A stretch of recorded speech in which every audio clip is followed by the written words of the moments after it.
The scorching summer sun beat down mercilessly on Reed's back as she hammered the final nail into the weathered fence post. Sweat trickled down her temple, leaving trails in the dust that clung to her skin. The year was 1875, and the Wyoming Territory showed no mercy to those who weren't prepared for its harsh beauty. She'd been working since dawn, determined to finish the repairs before the day grew even hotter. Bella paused to wipe her brow with the back of her hand. 6 months ago, she never would have imagined herself here, repairing a fence on a struggling cattle ranch in the middle of nowhere. Back in Boston, she'd been a schoolteacher with clean fingernails and pressed dresses. Now her hands were calloused, her once fair skin tanned from days under the relentless western sun. The sound of approaching hoofbeats made her look up from her work. A tall figure on horseback emerged from the shimmering heat haze, his broad shoulders silhouetted against the vast blue sky. Matthew Yates, the ranch owner, sat astride his chestnut gelding, the brim of his worn leather hat pulled low over his eyes. He dismounted with the fluid grace of a man who'd spent most of his life in the saddle, boots hitting the dusty ground with a soft thud. His eyes, the color of the endless Wyoming sky, regarded her with a mixture of surprise and something else Bella couldn't quite identify. "Didn't expect you to stay," he said simply, his deep voice carrying across the distance between them. Bella straightened her back, suddenly conscious of her disheveled appearance, her honey-brown hair escaping its braid, her father's old shirt damp with perspiration and rolled up at the sleeves. "The fence needed fixing," she replied, trying to keep her voice steady under his scrutiny. "And I said I would." A ghost of a smile played at the corner of Matthew's mouth. "Most city folks don't last a week out here, Miss Reed. You've been here a month." "I'm not most city folks," Bella said, driving another nail into the post with perhaps more force than necessary. The truth was, she had nowhere else to go. Her cousin's letter promising teaching work in the nearby town of Willow Creek had turned out to be premature. The position wouldn't be open until fall. With her funds dwindling and 4 months to wait, Bella had been desperate when she overheard Matthew Yates asking about hired help at the general store. He studied her for a long moment, then nodded.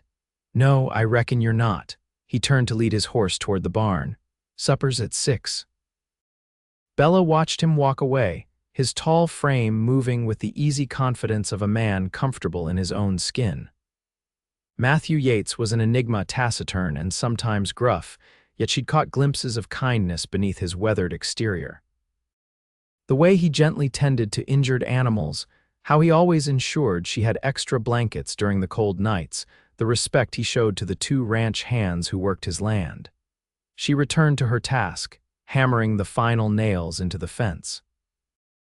Working for room and board on the Yates ranch hadn't been part of her plans when she left Boston, but life, Bella was learning, rarely followed the path one expected. As the sun began its descent toward the distant mountains, Bella gathered her tools. The vastness of the land still took her breath away, sometimes the endless rolling hills, the distant purple mountains, and the enormous sky that seemed to go on forever. So different from the crowded streets of Boston, where buildings blocked the horizon, and the air smelled of coal smoke instead of sage and pine. She made her way back to the ranch house, a modest 2-story structure built of sturdy logs with a wide porch wrapping around the front.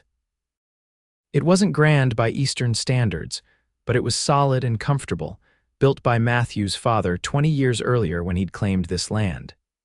Inside, Bella washed up quickly at the basin in her small room, changing from her work clothes into a simple blue cotton dress. She'd learned to keep her hair braided during the day, but for supper, she let it fall loose around her shoulders after brushing out the dust. When she entered the kitchen, she found Matthew stoking the cook stove, his back to her. He'd removed his hat, revealing dark hair in need of a trim. At the sound of her footsteps, he turned. "Thank you for fixing that section of fence," he said, straightening. "Been meaning to get to it myself." "It's why you hired me," Bella replied, moving to the counter where she'd left dough rising earlier in the day. "Hired you to cook and keep house," Matthew corrected. "Not mend fences and help birth calves." Bella smiled as she began to shape the dough into loaves. I'm learning as I go. Besides, I prefer to be useful. Something flashed in Matthew's eyes, respect, perhaps. He cleared his throat. Roy and Emmett will be back from town soon. They rode in for supplies. Roy and Emmett were the ranch hands, an older man who'd worked for Matthew's father and a younger cowboy who drifted in 2 summers ago and stayed. They took their meals at the main house but slept in the bunkhouse nearby. I've made enough stew for everyone, Bella assured him. She'd quickly learned to cook in quantity, another skill her Boston life hadn't prepared her for. Matthew nodded, then hesitated as if wanting to say more. Instead, he simply reached for his hat. I'll see to the horses before supper. Left alone in the kitchen, Bella found herself thinking about the strange twist of fate that had brought her to this place. After her parents' deaths from influenza the previous year, she'd felt suffocated by her aunt's expectations in Boston. When her cousin Martha had written about the teaching opportunity in Wyoming, it had seemed like the perfect escape. The reality had been far different from her expectations. Willow Creek was hardly more than a cluster of buildings with a single street running through it. And the teaching position secured through Martha's husband's connections wouldn't be available until the current teacher left to have her baby in September. Finding herself stranded with limited funds in a strange place, Bella had been close to panic when she overheard Matthew's conversation in the general store. He'd been looking for someone to cook and keep house, as his previous housekeeper had moved east to live with her daughter. Desperate, Bella had approached him, embellishing her domestic skills considerably. Those first weeks had been a trial by fire. She'd never cooked on a wood-burning stove before, never made bread from scratch, never scrubbed floors on her hands and knees. But Bella Reed was nothing if not determined. She'd learned quickly, studied the worn cookbook left behind by the previous housekeeper, and tried to make herself indispensable, and somewhere along the way, this harsh, beautiful land had begun to work its way into her heart. By the time Roy and Emmett arrived, the kitchen was filled with the aroma of beef stew and fresh bread. The men filed in, washing up at the basin by the back door before taking their places at the large oak table.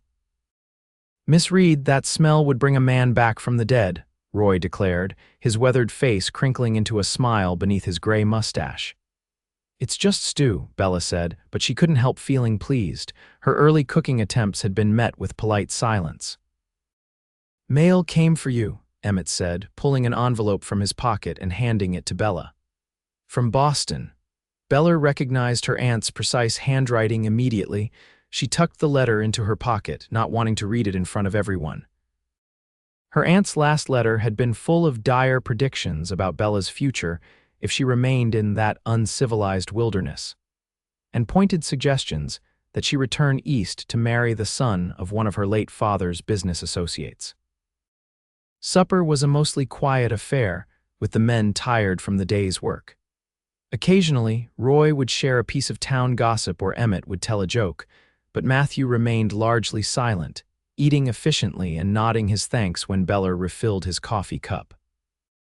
After the meal, while Bella cleared the dishes, she heard the men discussing the upcoming cattle drive. From their conversation, she gathered it would be starting in 2 weeks' time, moving the herd to the railhead at Cheyenne. "Miss Reed," Matthew's voice startled her from her thoughts. The other men had gone outside, leaving them alone in the kitchen. "We'll be needing to prepare for the cattle drive, means extra baking supplies packed." "Of course," Bella nodded. "Just tell me what you need."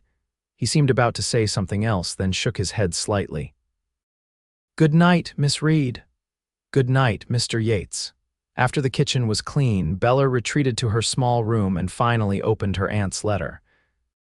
As expected, it contained a mixture of family news and thinly veiled disapproval of Bella's choices, culminating in the announcement that Edward Thornton, the business associate's son, had specifically inquired after Bella's return date. Bella folded the letter carefully and placed it in the drawer with the others. She had no intention of returning to Boston, not yet. Certainly not to marry Edward Thornton, whom she'd met only twice and found utterly dull on both occasions. She moved to the window, gazing out at the vast Wyoming night. Stars scattered across the black velvet sky like diamonds, more than she'd ever seen in Boston. In the distance, a coyote howled, its lonely call echoing across the valley. Matthew stood on the porch below, smoking a cigarette, his profile illuminated by the moon. He stared out at the same stars, seemingly lost in thought. Bella watched him for a moment, wondering what went on behind those quiet blue eyes. As if sensing her gaze, he suddenly looked up toward her window. Bella stepped back quickly, her heart inexplicably racing. She had no business watching her employer in private moments. And yet, something about Matthew Yates called to her, a kindred spirit, perhaps someone else who understood what it meant to forge your own path. Bella turned from the window and prepared for bed, trying to ignore the strange flutter in her chest that had nothing to do with her aunt's letter and everything to do with the tall, quiet rancher below. The following days fell into a familiar pattern. Bella rose before dawn to start breakfast, spent her mornings on household tasks, and often helped with ranch work in the afternoons. Despite Matthew's insistence that domestic duties were all he expected, she found herself drawn to the outdoor work, helping with the cattle, learning to ride better, even assisting when a mare gave birth to a foal. A week after receiving her aunt's letter, Bella was hanging laundry when she heard the sound of an approaching wagon. Visitors were rare at the remote ranch, and she shaded her eyes against the sun to see who was coming. The wagon carried a woman and a young man, neither of whom Bella recognized. Matthew emerged from the barn, wiping his hands on a rag, and walked toward them. From his stiff posture, Bella could tell these weren't welcome visitors. Curiosity got the better of her, and she moved closer, ostensibly to hang sheets on the line nearest the yard. "Rebecca," Matthew's voice carried on the still air, "didn't expect to see you out this way." The woman, elegant despite the dust of travel, stepped down from the wagon with the young man's assistance. She was perhaps in her 30s, with dark hair arranged fashionably beneath a blue bonnet. "It's been a long time, Matthew," the woman Rebecca said. "This is my son, James." The young man nodded respectfully to Matthew, who returned the gesture stiffly. "What brings you here?" Matthew asked, his tone carefully neutral. "We're on our way to California," Rebecca explained. "James has been accepted to university there. I thought we might stop and see how you were faring." Something in her tone made Bella certain there was more to the story than a casual visit from an old acquaintance. The tension radiating from Matthew was almost palpable. "You're welcome to water your horses," Matthew said finally. "We've just put on coffee if you'd like some refreshment before continuing your journey." Rebecca's smile faltered slightly at his formal tone, but she nodded. "That would be lovely, thank you." Matthew turned and noticed Bella for the first time. "Miss Reed, we have guests. Would you mind serving coffee on the porch?" Bella nodded, abandoning her laundry to hurry inside. As she prepared a tray with the coffee pot and cups, she couldn't help wondering about the relationship between Matthew and the elegant Rebecca. There was history there, clearly, and not entirely pleasant from Matthew's reaction. When she brought the tray to the porch, the three were seated in uncomfortable silence. Rebecca smiled gratefully as Bella poured the coffee. "You must be Matthew's housekeeper," she said. "I'm Rebecca Wilson, an old friend of Matthew's." "Bella Reed," she introduced herself with a polite nod. "I'll bring out some biscuits to go with the coffee." As she turned to go back inside, she heard Rebecca say quietly to Matthew, "She seems very capable, and quite pretty too." Matthew's response was too low for Bella to hear, but something about the exchange made her cheeks warm. When she returned with the biscuits, the conversation had turned to local news and changes in the territory over the years. James, who appeared to be about 18, spoke enthusiastically about his upcoming studies in California, while Rebecca watched Matthew with an expression Bella couldn't quite decipher. "And you, Matthew?" Rebecca asked during a lull. "You never remarried." The question hung in the air like a thundercloud. Bella, who had been about to excuse herself, froze. "No," Matthew said simply, "never found the need." Rebecca's smile didn't reach her eyes. "Always so self-sufficient, some things never change." Bella slipped away, her mind racing with questions. Matthew had been married. He'd never mentioned a wife, and there were no feminine touches in the ranch house that might suggest a woman had once lived there. An hour later, the wagon departed, continuing west toward California. Bella watched from the kitchen window as Matthew stood in the yard, staring after it long after it had disappeared from view. When he finally came inside, his face was shuttered, all emotion carefully hidden away. "Mr. Yates," Bella ventured cautiously, "is there anything else you need?" He looked at her as if seeing her for the first time. "No, Miss Reed, thank you for your hospitality toward our guests." She nodded, turning back to her work, but couldn't resist asking, "They seem to know you well." Matthew was quiet for so long that Bella thought he might not answer. Finally, he sighed, leaning against the doorframe. "Rebecca was my wife long ago," he said, his voice steady but distant. "We married young. She found ranch life not to her liking." "Oh," Bella said softly, understanding dawning. "And James is her son with her second husband," Matthew clarified. "She left here 20 years ago, married a banker in Denver." The simple statement contained volumes of unspoken pain. Bella's heart ached for the younger Matthew, abandoned by a wife who couldn't adapt to the life he loved. "I'm sorry," she said, inadequate words for such an old wound. Matthew straightened, his moment of openness passing. "It was a long time ago. We were different people then." He reached for his hat. "I'll be checking the north pasture. Don't hold supper." After he left, Bella stood in the kitchen, absorbing this new information about her taciturn employer. It explained so much: his solitary nature, his reluctance to engage with the social activities in town, perhaps even his initial skepticism about her ability to adapt to ranch life. That evening, Bella sat on the porch after finishing her chores, enjoying the cool evening air. The vast landscape before her was painted in shades of purple and gold as the sun set behind the mountains. In moments like these, she couldn't imagine returning to the confines of Boston. The sound of hoofbeats announced Matthew's return. He dismounted smoothly, leading his horse toward the barn. When he emerged some minutes later, Bella expected him to go inside, but instead he approached the porch, hesitating at the steps. "Mind if I join you?" he asked. "Not at all," she replied, surprised by the request. Matthew settled into the chair beside her, stretching his long legs out before him. They sat in companionable silence, watching as the first stars appeared in the darkening sky. "I've been thinking," Matthew said finally. "The cattle drive starts in 10 days. We'll be gone at least 2 weeks." "I know," Bella nodded. "I've already started preparing supplies. Thing is," he continued, "ranch will be empty except for you. Roy and Emmett are coming on the drive. Normally, Mrs. Hollister would stay here, but—" He trailed off, referring to the previous housekeeper who'd moved away. "I'll be fine," Bella assured him. "I'm not afraid of being alone." Matthew turned to look at her directly, his expression serious in the fading light. "It's not about being afraid, Miss Reed.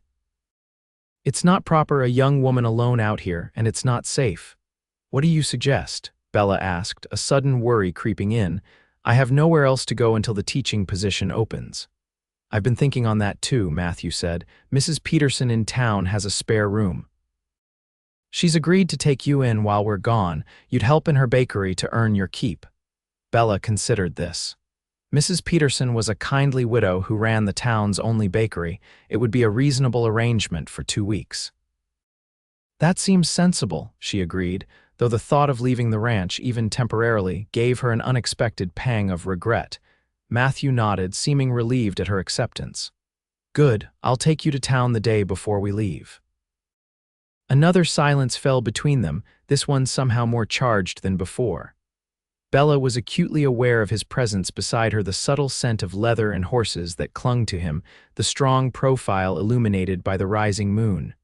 "Why did you come west, Miss Reed?" Matthew asked suddenly. "A educated Boston lady like yourself."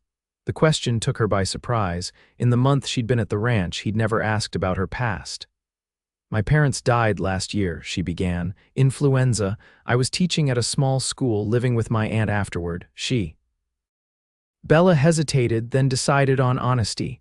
She had plans for me that didn't align with my own wishes. "What plans?" Matthew prompted quietly. "Marriage to a suitable gentleman," Bella said with a slight smile. "A life of managing a household and attending social functions. The same life my mother had." And that didn't appeal to you? Bella looked out at the vast landscape, now silvered by moonlight. I wanted more, or perhaps just different. My cousin wrote about a teaching position here, but when I arrived, I found it wouldn't be available until fall. Matthew nodded slowly. So you took a position as a ranch housekeeper instead of returning east? Yes, Bella acknowledged. My aunt thinks I've lost my mind. Her letters are full of dire predictions about my future if I stay in this wilderness. A ghost of a smile touched Matthew's lips. And have you lost your mind? Bella laughed softly. Perhaps, but I've found something else instead. At his questioning look, she continued, freedom, space to breathe, to figure out who I am without everyone else's expectations pressing down on me. Matthew was quiet for a moment, then said, the West has a way of stripping everything down to what matters. Some people can't bear it, others find it's exactly what they needed, Bella finished for him. Their eyes met in the moonlight, and something unspoken passed between them, recognition, perhaps, of a kindred spirit. For a moment, Bella thought he might say more, might share more of himself as she had done. But the moment passed, and Matthew stood, tipping his hat slightly. Good night, Miss Reed. Good night, Mr. Yates. As he walked into the house, Bella remained on the porch, strangely unsettled by their conversation. For the first time since arriving at the ranch, she felt that Matthew had truly seen her not just as hired help, but as a person with her own story, her own reasons for being here. And she found herself wanting to know more about him in return. The next morning brought news that pushed all other thoughts from Bella's mind. Roy rode in from checking the southern pasture with word that part of the creek bank had collapsed, threatening to flood a section where several cows with young calves were grazing. Need all hands, Matthew said grimly after hearing the report. He glanced at Bella. That includes you if you're willing. Need to move those cattle before the bank gives way completely? Of course, Bella said, already reaching for her hat. In the month she'd been at the ranch, she'd improved considerably as a rider, though she was still far from skilled. They rode out immediately, Matthew leading the way with Bella following behind Roy and Emmett. The southern pasture was a good hour's ride from the ranch house, and Matthew set a pace that had Bella struggling to keep up on her borrowed mare. When they arrived, Bella could see the problem immediately. The creek, swollen from recent rains in the mountains, had undermined its bank.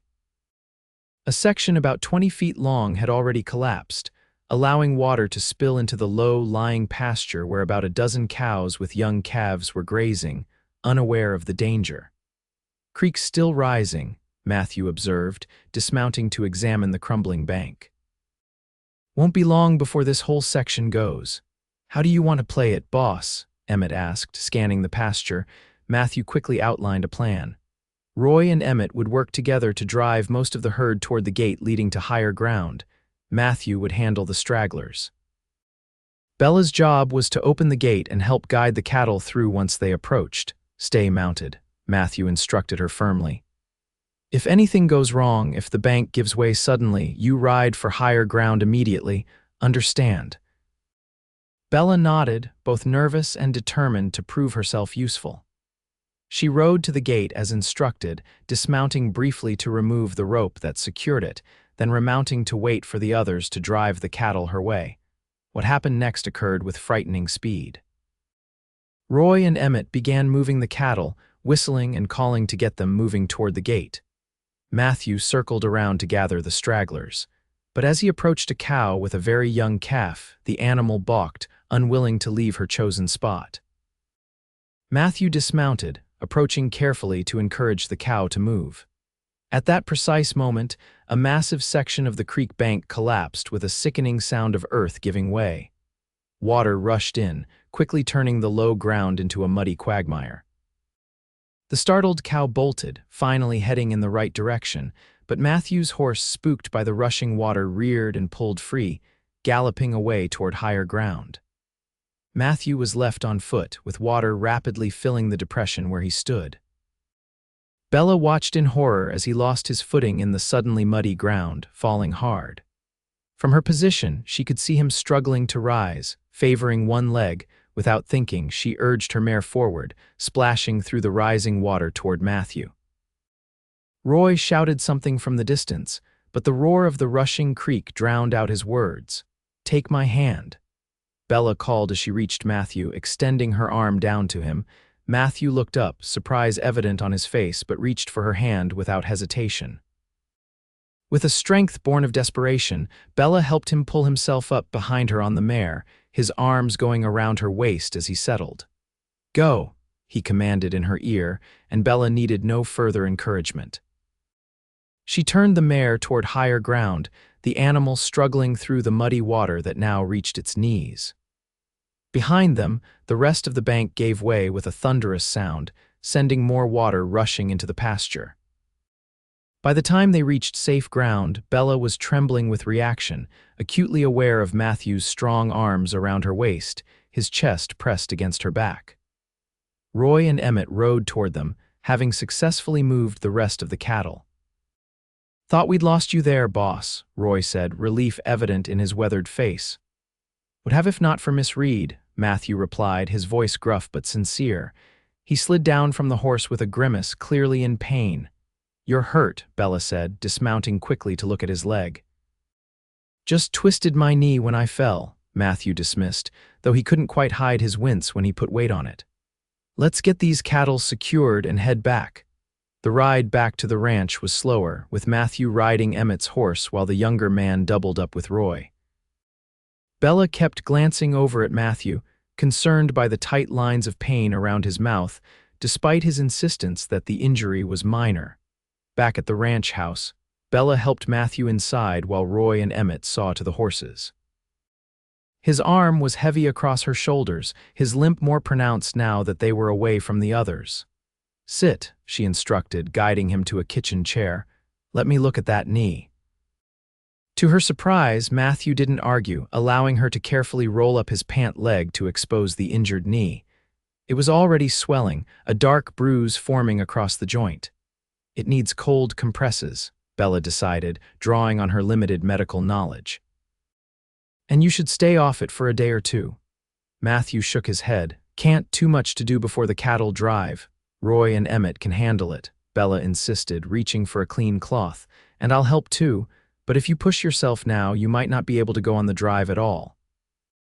Their eyes met in a silent battle of wills. Finally, Matthew sighed. "One day," he conceded. "I'll rest it one day." Bella nodded, satisfied with the compromise. She soaked a cloth in cold water from the pump and gently placed it on the swollen knee. Matthew inhaled sharply but made no complaint. As she worked, tending to his injury, an awareness grew between them, a tension that had nothing to do with the events of the day and everything to do with the way his eyes followed her movements, the gentle brush of her fingers against his skin. "You could have been killed riding into that water," Matthew said quietly. "Why did you do it?" Bella kept her eyes on her task. "You would have done the same for me. That's different." "Is it?" She looked up then, meeting his gaze directly. "Because I'm a woman, or because I'm your employee?" "Both," Matthew said. "Neither." He ran a hand through his hair, frustration evident. "You've been here barely a month, Miss Reed. You don't owe me that kind of risk." "I didn't stop to calculate what I owed you," Bella replied honestly. "I just saw you were in trouble and acted."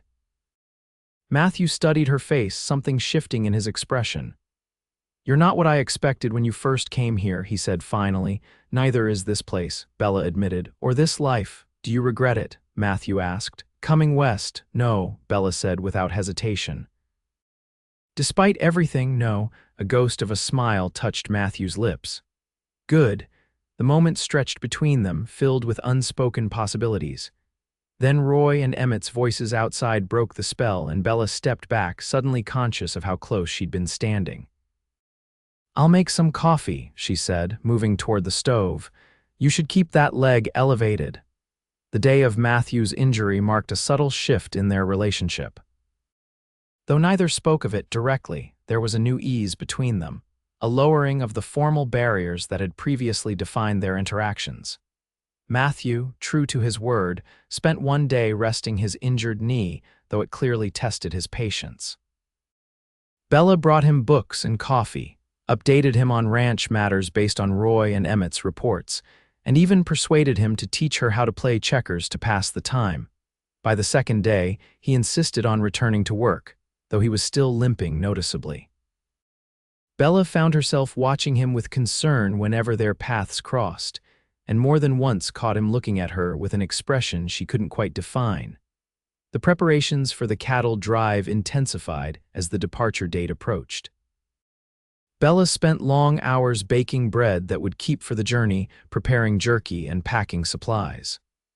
Matthew reviewed the route with Roy and Emmett, checked equipment, and made final arrangements for the sale of the cattle in Cheyenne. The evening before Bella was to move temporarily to town, she found herself on the porch again, watching the sunset and trying to ignore the strange reluctance she felt about leaving the ranch, even for just 2 weeks. Matthew joined her without asking this time, settling into the chair beside hers with a sigh of fatigue. His knee was healing, but the long days of preparation had clearly taken their toll. "Everything's ready," he said. "We leave at first light day after tomorrow." Bella nodded.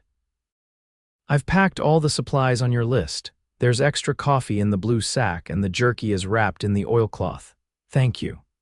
Matthew gazed out at the darkening landscape. "Mrs. Peterson is expecting you tomorrow. She seems pleased to have the help." "I'm sure we'll get along fine," Bella said, though the thought of town life even temporarily felt constraining after the freedom of the ranch. Silence fell between them, comfortable yet charged with unspoken thoughts. "Will you still be here when we get back?" Matthew asked suddenly, his voice low. The question caught Bella off guard. "Where else would I be?" he shrugged, still looking at the horizon rather than at her. "Teaching position opens soon, and you've learned what ranch life is like now, most city women." "I thought we'd established I'm not most city women," Bella interrupted gently. Matthew turned to look at her then, his blue eyes intense in the fading light. "No, you certainly aren't." Something in his gaze made Bella's heart beat faster. "I gave my word I'd work until the teaching position opens," she said. "I don't break my promises."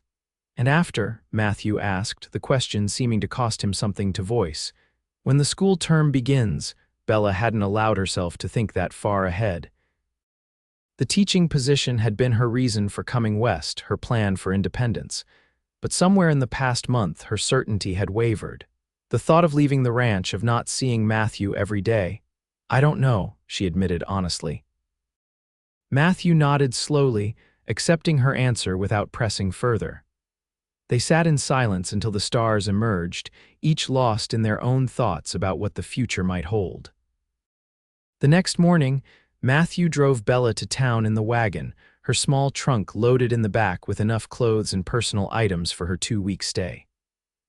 The ride was mostly silent, though not uncomfortably so, each of them occasionally pointing out wildlife or commenting on the weather. Willow Creek was busier than usual, with several cattle drives preparing to depart for various railheads. The single street was dusty with activity cowboys making last-minute purchases, wagons loaded with supplies, horses tied outside the saloon, Mrs. Peterson welcomed Bella warmly to her small home behind the bakery, showing her to a neat room that smelled of fresh bread and cinnamon. Matthew carried in Bella's trunk, exchanged a few words with the older woman about when they expected to return, and then it was time for him to leave. On the small back porch, away from Mrs. Peterson's curious eyes, Bella found herself suddenly awkward, unsure how to say goodbye. "Be careful on the drive," she said finally. "Always am," Matthew replied, his hat in his hands. He hesitated, then added, "You be careful too." "Town has its own dangers." Bella smiled at his concern. "I'll be fine. Mrs. Peterson seems to run a tight ship, that she does." Matthew settled his hat back on his head. "Well, Miss Reed, we'll see you in 2 weeks." 2 weeks, Bella echoed. He turned to go, then paused, looking back at her with an intensity that made her breath catch. For a moment, Bella thought he might say something more, something important. Instead, he simply nodded and strode to the wagon. Bella watched until the wagon disappeared around the corner, a strange emptiness settling in her chest despite Mrs. Peterson's cheerful chatter from inside. The 2 weeks of Matthew's absence passed both quickly and interminably for Bella. Working in Mrs. Peterson's bakery kept her busy from before dawn until mid-afternoon. The work was hot and demanding but satisfying in its way. She discovered she had a talent for pastries, and her cinnamon rolls became particularly popular with the townspeople. In the evenings, she often sat with Mrs. Peterson on the small porch, listening to the older woman's stories of the early days of Willow Creek. Agnes Peterson had come west as a young bride 30 years earlier, when the town was little more than a trading post.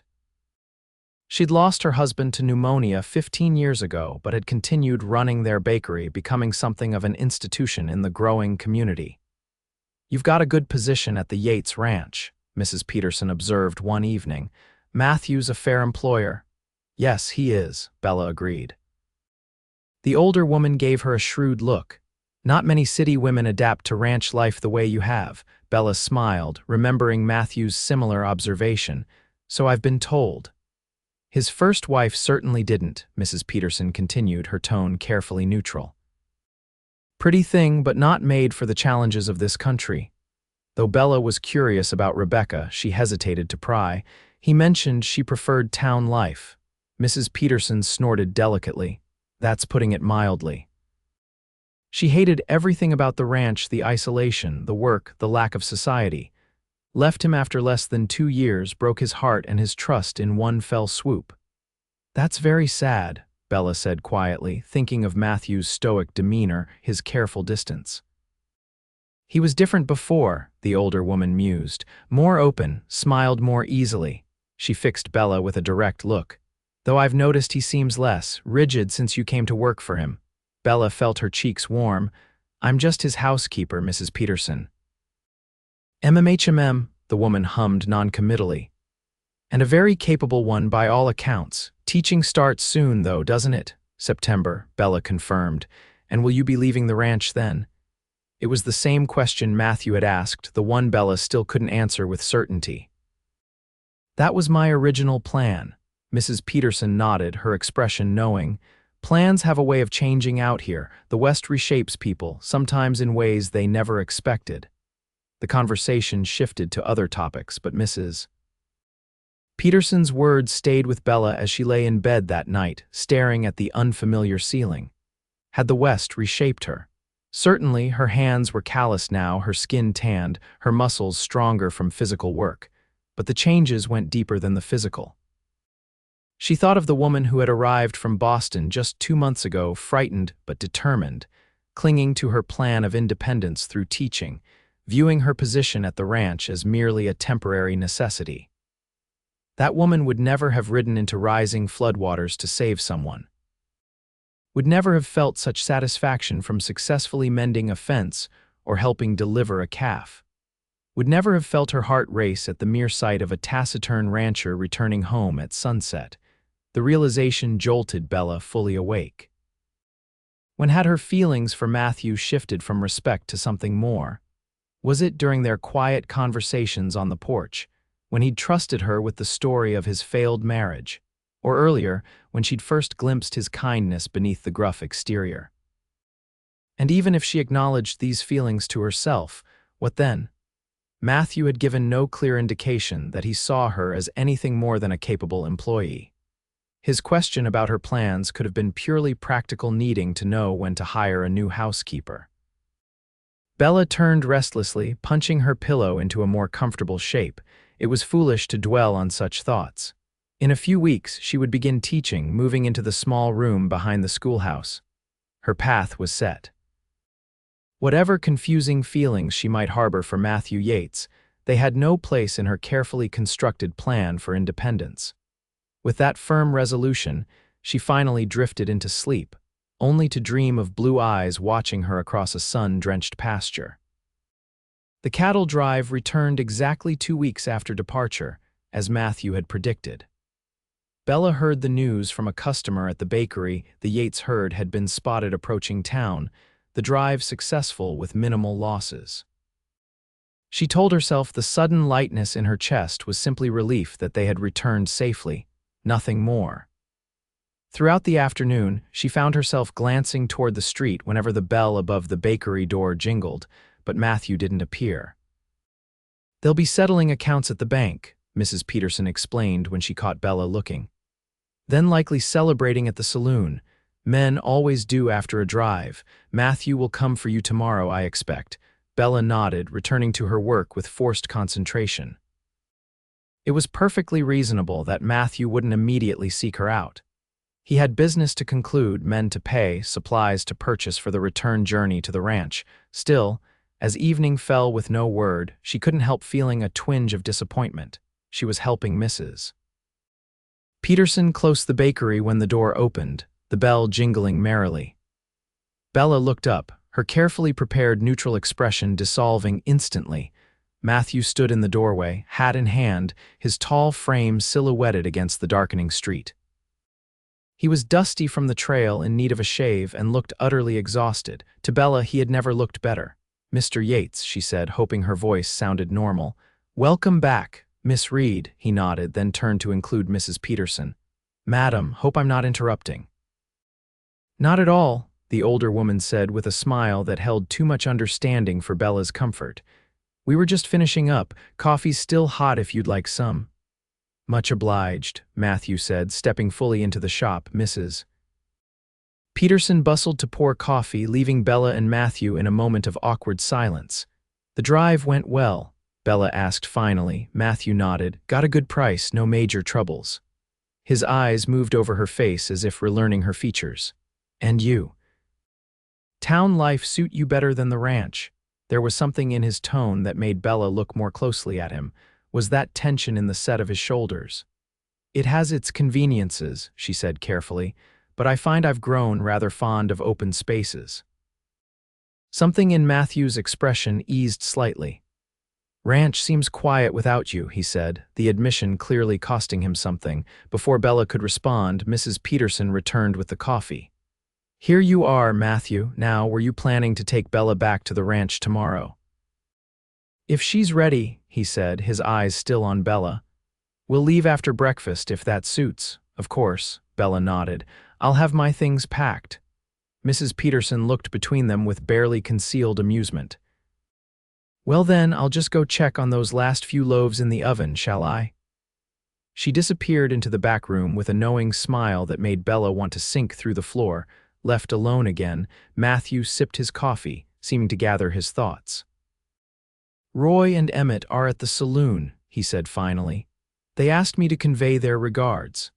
"That's kind of them," Bella said, wondering why they were suddenly talking about the ranch hands. Matthew set down his cup with deliberate care. "I've been thinking," he said slowly, "about what happens when the teaching position opens." Bella's heart beat faster. "Oh, the arrangements we've had, they've worked well, I believe, for the ranch," he added quickly. "Yes," Bella agreed cautiously. "I've certainly learned a great deal." Matthew took a deep breath as if steeling himself. "What I'm trying to say, Miss Reed, Bella, is that I'd like you to consider staying on at the ranch, even after the teaching position becomes available." Bella stared at him, trying to understand what he was offering. "As your housekeeper." Matthew's jaw tightened, his eyes dropping to his coffee cup. "Not necessarily." The implication hung in the air between them. Bella's breath caught in her throat. "What are you saying, Matthew?" It was the first time she had used his given name, and his eyes snapped back to hers at the sound of it. "I'm saying," he began, then stopped, running a hand through his hair in frustration. "Damn it, I'm not good at this. I'm saying that these past 2 weeks made me realize something. The ranch isn't just quiet without you, it's empty." Bella's heart soared, but she needed to be certain. "And what exactly are you proposing to remedy that?" Matthew set his hat on the counter and took a step closer to her. "I'm proposing that you consider becoming more than my housekeeper. That you consider becoming my wife." The words, spoken in his deep, earnest voice, sent a shock wave through Bella. For a moment, she couldn't speak, could only stare at this man who had somehow, against all her careful plans, come to mean so much to her. "This isn't how I planned to do this," Matthew continued, mistaking her silence for hesitation. "I had thought to speak to you back at the ranch properly, but these 2 weeks away, I couldn't wait. I need to know if there's any chance you might feel." "Yes," Bella interrupted, finding her voice at last. Matthew blinked. Yes, I'll consider it," Bella clarified, a smile breaking across her face. "In fact, I've been doing little else these past 2 weeks." The transformation in Matthew's expression was remarkable relief and joy replacing uncertainty, his eyes lighting with a warmth that took her breath away. "You have?" he asked, taking another step toward her. Bella nodded, suddenly shy despite her boldness a moment before. "I've found that my plans have changed somewhat since coming west. Teaching no longer seems as appealing as it once did." "And what does appeal to you now?" Matthew asked, close enough now that she could see the flecks of darker blue in his eyes. "Open skies," Bella said softly, "a certain ranch. And its rather taciturn owner who turns out to have a good heart beneath all that stoicism." Matthew's smile was like sunrise breaking over the mountains. "I'm not an easy man, Bella. Ranch life isn't easy either, but I swear I would do everything in my power to make you happy." "I know," Bella said simply. "That's why my answer is yes." For a moment, Matthew seemed frozen in disbelief. Then, with a reverence that brought tears to Bella's eyes, he reached out to cup her face in his calloused hands. "May I?" he asked, his voice rough with emotion. In answer, Bella rose on her tiptoes, closing the distance between them. His lips met hers with exquisite gentleness at first, then with growing passion as she responded in kind, her hands coming to rest on his chest, feeling the strong beat of his heart beneath her fingers. When they finally broke apart, both a little breathless, Matthew rested his forehead against hers. "I've wanted to do that since the day you rode into that floodwater after me," he admitted. Bella laughed softly. Only then, his eyes crinkled at the corners. "Maybe earlier. Maybe the first time I saw you fixing my fence and realized you weren't going to give up and go back east at the first sign of difficulty." A throat cleared loudly from the doorway to the back room. Mrs. Peterson stood there, her expression a mixture of embarrassment and delight. "I take it congratulations are in order?" she asked, eyes twinkling. Matthew straightened but kept one arm around Bella's waist. "Yes, madam, they are, if you don't mind losing your temporary assistant." "For this, I think I can manage," the older woman said warmly. "Though I'll expect both of you at Sunday dinner regularly once you're settled." "We'd be honored," Bella said, leaning into Matthew's solid presence beside her. Later, after Matthew had reluctantly departed to join Roy and Emmett at the hotel where they were spending the night, Mrs. Peterson helped Bella pack her trunk for the return to the ranch. "I had a feeling," the older woman said, folding one of Bella's dresses. "The way he asked about you every time he came to town these past months, and the way you lit up like a Christmas tree when I mentioned his name." "Was I that obvious?" Bella asked, mortified. Mrs. Peterson laughed. "Only to someone who's seen as many love stories as I have, my dear. I'm happy for you both. Matthew deserves some joy after all these years alone." Bella nodded, thinking of the quiet rancher who had so unexpectedly captured her heart. "We both do." The journey back to the ranch the next morning felt different in every way. Matthew drove the wagon with Bella beside him on the seat, her trunk and several packages of supplies in the back. The air between them was charged with new awareness, their conversation flowing more easily now that the barrier of employer and employee had been removed. "When would you like to be married?" Matthew asked as they passed the halfway point to the ranch. Bella considered. "I don't need anything elaborate. Perhaps in a few weeks, once you've recovered from the cattle drive." Matthew nodded, clearly pleased by her practical approach. "The Reverend comes through town the first Sunday of each month. That's 3 weeks away." "Perfect," Bella agreed. "That gives us time to prepare, but not so long that people will gossip about me continuing to live at the ranch." Matthew frowned slightly. "I hadn't considered that. Perhaps you should stay with Mrs. Peterson until—" "No," Bella interrupted firmly. "I'm not concerned about gossip, Matthew. Roy and Emmett will be there and everyone knows your character. Besides," she added with a smile, "who would cook for all of you if I stayed in town?" This practical consideration seemed to reassure him. "You're sure?" "I'm sure," Bella confirmed. "Though perhaps we might ask Mrs. Peterson to come stay for the last week before the wedding, just to silence any wagging tongues." Matthew agreed to this compromise, and they spent the rest of the journey discussing practical matters: which bedroom they would share, the larger one at the end of the hall, whether changes were needed to the house. Bella wanted only a flower garden out back, and how to reorganize the household with Bella as wife rather than housekeeper. As they crested the final hill and the ranch came into view in the valley below, Matthew slowed the wagon to a stop. In comfortable silence, they gazed down at the place that would be their shared home. "It's not grand," Matthew said finally. "Not like the houses in Boston." "It's perfect," Bella replied sincerely. "It just needs a woman's touch in a few places." Matthew turned to her, his expression suddenly serious. "Are you certain, Bella, truly certain, it's not too late to change your mind?" Bella understood the fear behind the question, the memory of another woman who had found ranch life unbearable, who had left him alone. "I've never been more certain of anything," she said, taking his hand in hers. "This is where I belong now, with you." The doubt in his eyes receded, replaced by a warmth that made Bella's heart race. Leaning across the wagon seat, Matthew kissed her with a tenderness that spoke volumes about the depth of his feelings. When they finally continued down the hill toward the ranch, Bella felt as though she were truly coming home for the first time. The news of their engagement spread quickly through the small community. Roy and Emmett offered hearty congratulations, though Emmett admitted sheepishly that they'd had a wager on how long it would take Matthew to propose. Roy had won, having predicted Matthew wouldn't be able to wait until they returned to the ranch. Letters were sent, one to Bella's aunt in Boston, explaining her change in plans, and another to the school board, regretfully declining the teaching position. Bella knew her aunt would be scandalized by her decision to marry a rancher she'd known for such a short time, but found she cared less about Eastern opinions with each passing day. The 3 weeks before the wedding passed in a flurry of preparation. The house received a thorough cleaning, with Matthew helping move furniture so Bella could reach every corner.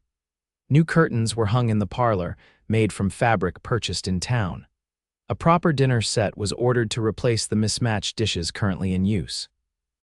Through it all, Bella and Matthew were learning more about each other, the rhythms of their days, their preferences, the small gestures that brought happiness. Matthew discovered that Bella loved wildflowers and began bringing her small bouquets when he returned from checking distant pastures. Bella learned that Matthew had a sweet tooth and surprised him with apple pies and cinnamon rolls. They spent evenings on the porch, sometimes talking late into the night about their pasts, their hopes for the future, their dreams for the ranch. Other times they simply sat in companionable silence, watching the stars and marveling at the unexpected turn their lives had taken. As promised, Mrs. Peterson came to stay the week before the wedding, bringing with her the wedding cake she insisted on making as her gift to the couple. Her presence added a festive air to the household, her practical advice and good humor helping calm Bella's occasional moments of nervousness. The wedding day dawned clear and bright, the September air crisp with the first hint of autumn. The ceremony was held in the small church in Willow Creek, with what seemed like the entire community in attendance. Bella wore a new dress of pale blue silk, ordered from Denver at Matthew's insistence. Matthew, unrecognizable in a new black suit, waited for her at the altar with an expression of such wonder that Bella felt tears prick her eyes. The vows were simple and heartfelt, the celebration afterward joyous. The townspeople had organized a feast in the meeting hall, with music and dancing continuing well into the evening. When Matthew and Bella finally left, riding home in the wagon decorated with ribbons by mischievous well-wishers, Bella felt a contentment she had never known before. At the ranch, Matthew helped her down from the wagon, then surprised her by sweeping her into his arms to carry her across the threshold. "Welcome home, Mrs. Yates," he said softly, setting her on her feet in the parlor that now bore touches of both their personalities. "Home," Bella repeated, the word filled with meaning it had never held before. "I like the sound of that." Later, as moonlight filtered through the curtains of their bedroom, Bella lay in Matthew's arms, her head resting on his chest, listening to the steady beat of his heart. "What are you thinking?" he asked, his fingers gently combing through her loose hair. Bella smiled in the darkness. "I'm thinking about that day you found me fixing your fence, about how you said you didn't expect me to stay." Matthew's chest rumbled with quiet laughter. Never been so glad to be wrong about something. I didn't expect to stay either, Bella admitted. I had such different plans. Any regrets? Matthew asked, his voice carefully neutral. Bella propped herself up on one elbow so she could see his face in the moonlight. Not a single one, she said truthfully. The only regret I would have had is if I'd left without recognizing what I'd found here. Matthew pulled her down for a kiss that left no doubt about his own lack of regrets. 1 year later, Bella stood in the dooryard of the ranch house, watching as Matthew rode in from the north pasture, silhouetted against the setting sun just as he had been the first time she saw him.